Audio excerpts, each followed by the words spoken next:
This episode is brought to you by Nordstrom. Whether you're packing for a vacation or dressing for a wedding, Nordstrom has head-to-toe looks for wherever summer takes you. From swimwear and bold color to romantic florals and dresses that make an entrance, find the right style for every unforgettable moment. Shop new arrivals from brands you love like Farm Rio, Free People, Vince, Wave, and Stod. Plus free shipping and returns and styling help whenever you need it make it all so easy. Shop now in stores at Nordstrom.com or download the Nordstrom app.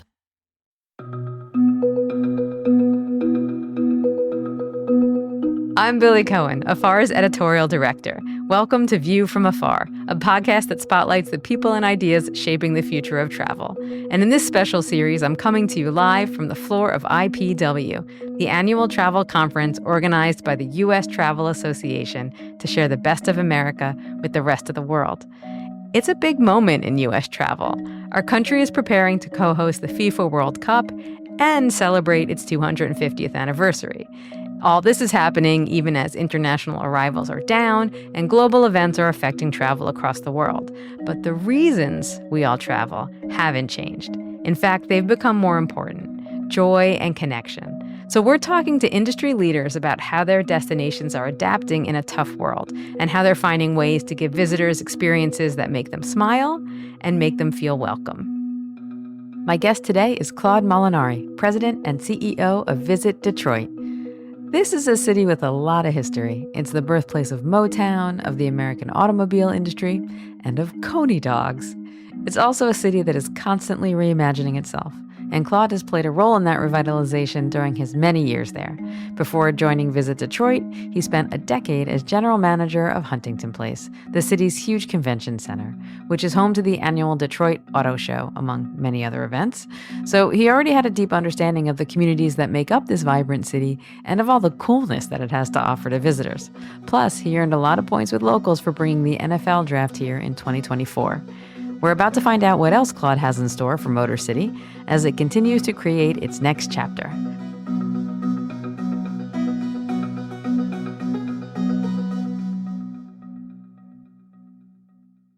All right, so before we get started, I should tell you that as a New Yorker, I've been known to challenge guests about their pizza beliefs on this podcast. Last year, Brad Dean of Explore St. Louis tried to convince me that St. Louis pizza was the best. And he did not succeed. So you have 10 seconds, maybe 15, to convince me why Detroit pizza is the best and where I should go to try it. So first, I'm a New Yorker originally. Thank God. But I got to tell you, Detroit pizza is the best. And here's why. First of all, it's made out of old drip pans, right, that they used to have put in engines. They put so they can have that deep dish taste. You've got the sauce on top with the cheese underneath it. And it's just got that real feeling. It's like it's part New York, it's part Chicago, really taking the best of both to create the best pizza. And of course, Buddy's Pizza in downtown Detroit, where it was invented, that's the key place to go for it. All right. You know what? I'm going to allow it. I allow it, especially because there is a nod to New York in it. So how could I be mad at that? It's true. You give me some leeway there. And next time you're in Detroit, you can try We're going for pizza. And then we'll see. Right. All right. Now to work stuff. All right. You've been leading Visit Detroit since 2021. And you've brought major moments like the NFL draft in 2024. What feels meaningfully different about Detroit now versus when you first came in? I would say that the perception of the city has changed significantly. When I first moved to Detroit in around 2011, I'd say I'm from Detroit and people are like, oh, so sorry.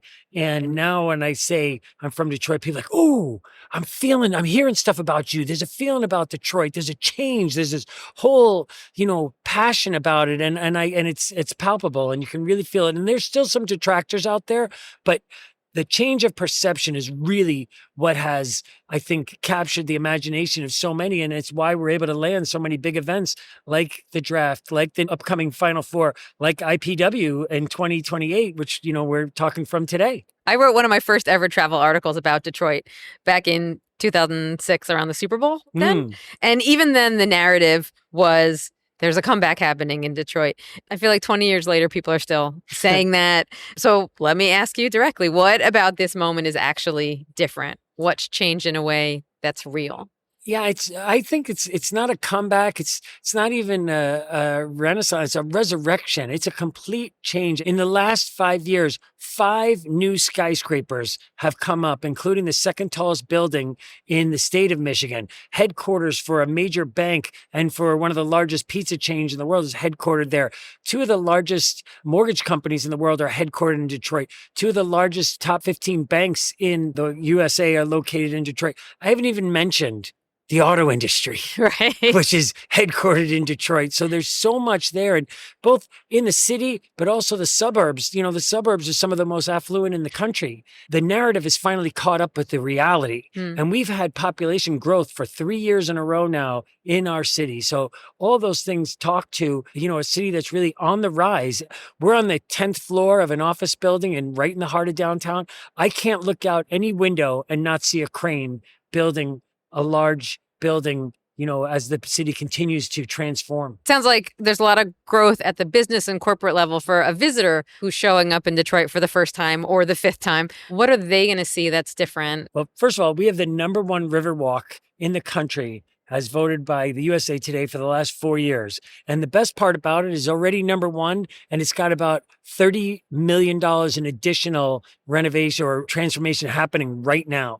From Belle Isle Park on one end, which is the largest city island park in the country, to the Ambassador Bridge on the other, which connects the US to Canada. We've got this beautiful Riverwalk with all kinds of food and attractions and rides and swimming for kids. And then some of the architecture. I mean, a lot of buildings that maybe in other cities would have gotten the wrecking ball were redone. If you look at, let's say, the Michigan Central train station, that was basically an abandoned building that was obsolete almost from the day it was born to now. It is the epicenter of autonomous vehicles, electrification, and automobility. It's got an electric road in front of it, so vehicles driving on it could be continuously charged as long as they stayed on it.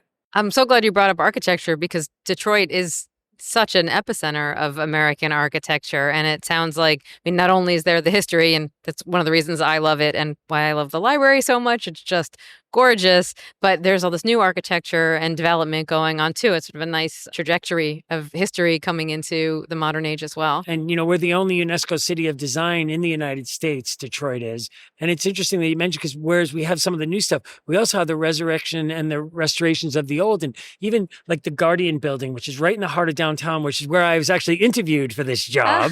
I remember walking into that building for the first time and be like, oh my goodness, like I felt like I should be wearing like a fedora, like it was like from 1928 or something. And I was, like the roaring 20s, and I'm kind of checking out this really cool vibe. And I wanted to switch my bank to the bank that's in there because I wanted to be able to go in there all the time. But, now with all, everything's done online, there's no reason. Right. But you did still get the fedora, right? Oh yeah, you got to do it. I went to Henry the Hatter in downtown Detroit, brilliant place. I transported back to the 20s, I do want to talk about visitorship. And so Detroit's been hit pretty hard and harder than some other destinations when it comes to Canadian tourism being down in the U.S., as it's historically been a huge part of your market.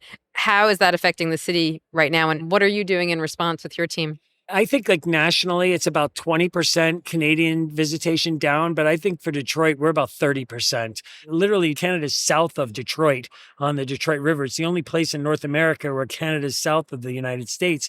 And we have a great relationship historically with Canada, but we like to say we're not going to be annoyed with them for being annoyed at us. And I think that based on some of the rhetoric that's going on, it's become unpatriotic for Canadians to visit the United States at this stage. So we're kind of being respectful and waiting for some of this to normalize. And again, we don't think it's unpatriotic to point out that there's some animosity there, which is affecting us. But we think that peace is inevitable and that we're going to be ready to accept Canadian travelers. And the one silver lining here is that we're still, both in occupancy and in visitation, we're up year over year. So even being down 30% in Canadians, we're still up across the region. So we're just kind of buoying ourselves with the idea that, like, man, when the Canadians start to come back, we're really going to be flying. So what have you been doing to offset that? Why is visitorship up so much?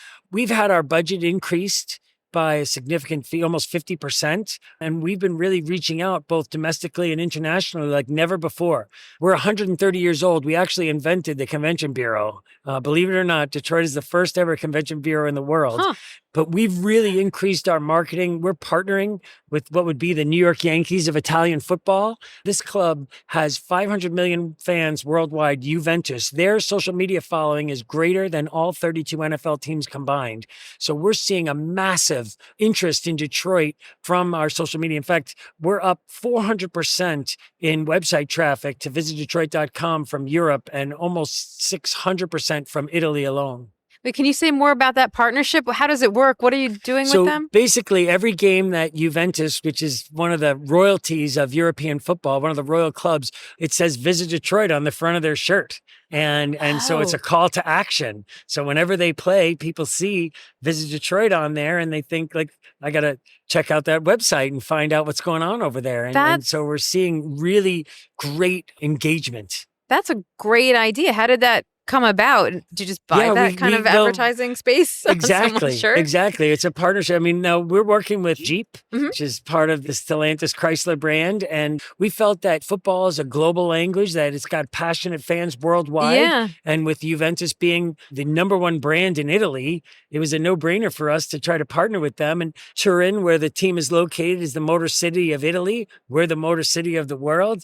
There's a lot of synergy there. And we weren't going to go with another team, and they weren't going to go with another destination marketing organization. Right. You're just leaning into what you do best and then thinking creatively about how you can extrapolate that into other areas. You're so right. And it's all about being authentic. I don't think that it would work for them to be with maybe a different destination or us with a different team. But the fact that there's a shared history of automotive and of cities on the rise, it just really felt like a great partnership and one that we're both benefiting from greatly. It's creative thinking, really outside of the box. It makes me think of something we talk about a lot at Afar. Our MO is that we see travel as a way to bring joy and connect people, and certainly sports is a way to do that. So can you give another example or two of things that you're doing in Detroit right now to create experiences that feel genuinely joyful and welcoming to visitors? One of the key parts, and we just mentioned it before, is being authentic. I think authentic is so key.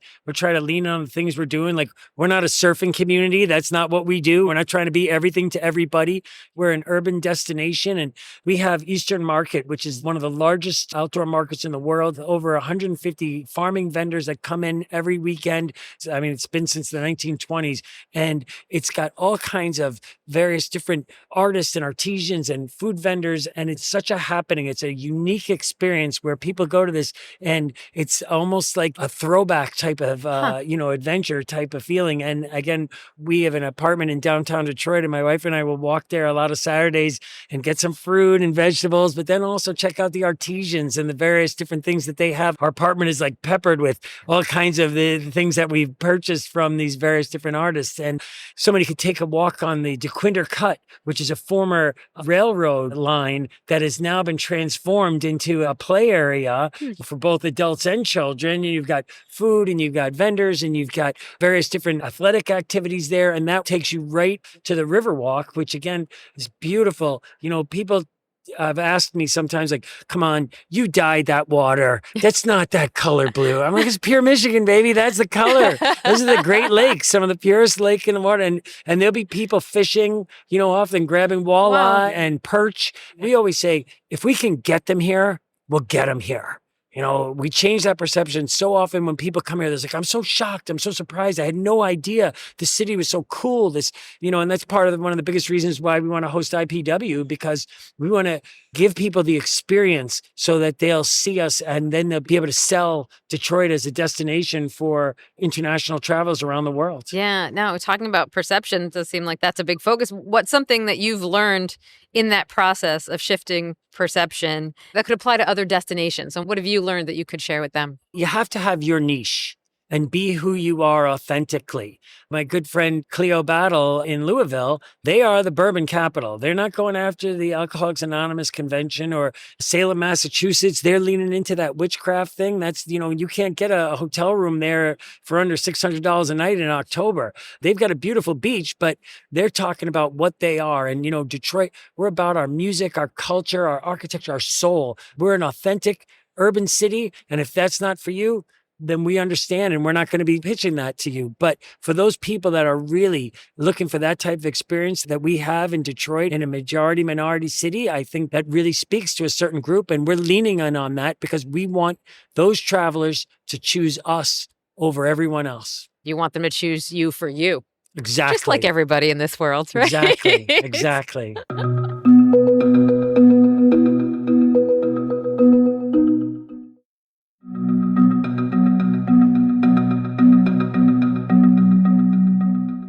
The big event coming up this summer after World Cup, of course, is America 250. And Yes. Detroit is such a central part of America's industrial and cultural story. How is your city approaching and celebrating America 250? Well, we're really leaning in to the Henry Ford Museum at Greenfield Village. I mean, it's a spectacular, huge campus. It's no hyperbole to say that there are things there that are unseen anywhere else, including like the bus that Rosa Parks wouldn't give up her seat on. That is housed right there, that original bus. And any person could sit in that seat at this very moment and experience what it must have felt like that day to be in that authentic situation. The limousine that John F. Kennedy was riding in, the Menlo Park, Thomas Edison, where he's doing literally brought to this historic museum. And so this entire campus, which has things like where Dr. Martin Luther King was staying, the house that he was staying in Selma has been transported back into Detroit, and it's at this village. So you've got this incredible museum that really is all about American history and innovation and automotive history, and it's all located in this beautiful campus. It's a can't miss. It's the #1 tourist attraction in Michigan, and we're leaning in so that everybody can recognize, you want to talk about American history and 250 years, this is the place to visit. You mentioned that Detroit is a majority city, and you just gave this great example of an experience and attraction that pulls on so much diversity. Some destinations are feeling pressure to sort of silence that side of their culture or their tourism attraction. Are you feeling that? How are you dealing with that? I once had somebody say something along the lines of, it's on your website, it's to this and it's to that. And I was like, well, that's too bad, because we are who we are. And that's what's going to sell for us. And we're not going to be a copy of somebody else. And we're not going to bow to fads or various different things. It's almost like somebody's out of style and they're back in style. It's like, oh, you chose, like, they didn't change. Taste and opinion right, changed. Everything else around them changed. And I think that we're going to stay true to who we are and our history. If you despise everything about car culture, automotive history, don't come to Detroit because it's just not going to be for you. Right. If you're an Elvis fan, you got to see Kevin Kane in Memphis and go to Graceland. But if you're about cars or music, the home of techno or Motown, how could you not come to Detroit? For what we're the best at, you got to check us out. If that's not for you, then you should go to where that's exciting for you, where you find your joy. So what are you most excited about in Detroit in the next year or two? The two things that really have me excited is, #1, we're hosting the NCAA Final Four next year. So all roads to March Madness leads to the Motor City.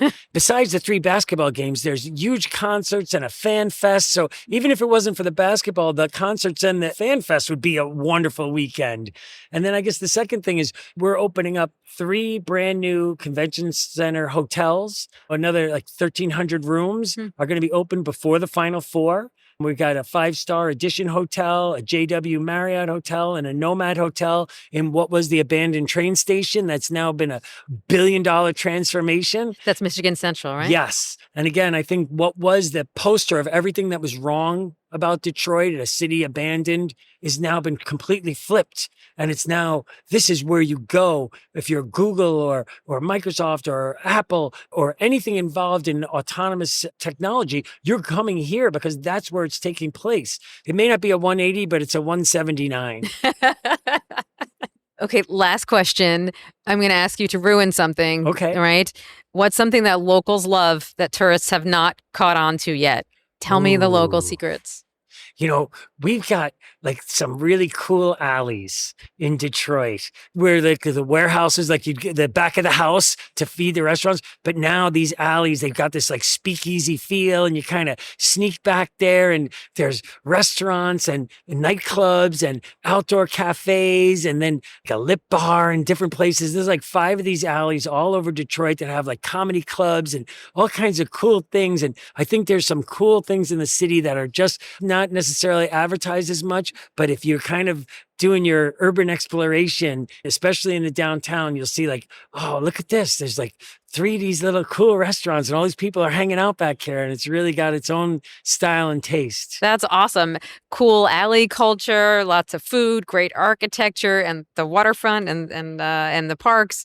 It just sounds like there's so much going on in Detroit right now. I didn't even mention like the Detroit Institute of Arts with Van Goghs, Picasso's, Renoirs, and the Diego Rivera the mural. Fresco that is just like spectacular. I mean, I could go on and on and on, but and it's open late. I know, but you're making me think about it. I was there for 2 nights this past fall, and I spent 1 night at the DIA and then, of course, an afternoon at the library. There you go. Yeah. Right across from each other. Beautiful buildings. That library street is really cool because across the street, there's Mutt's Pizza and their Side Hustle, which is like you can get a slice to go. And then there's a Gucci store on that street. There's a yoga studio. I mean, there's so much. It's like the coolest place.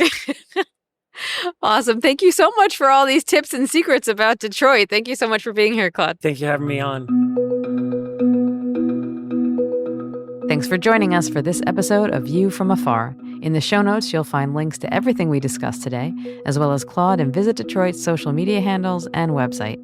And be sure to follow along this week to hear more interviews with industry experts.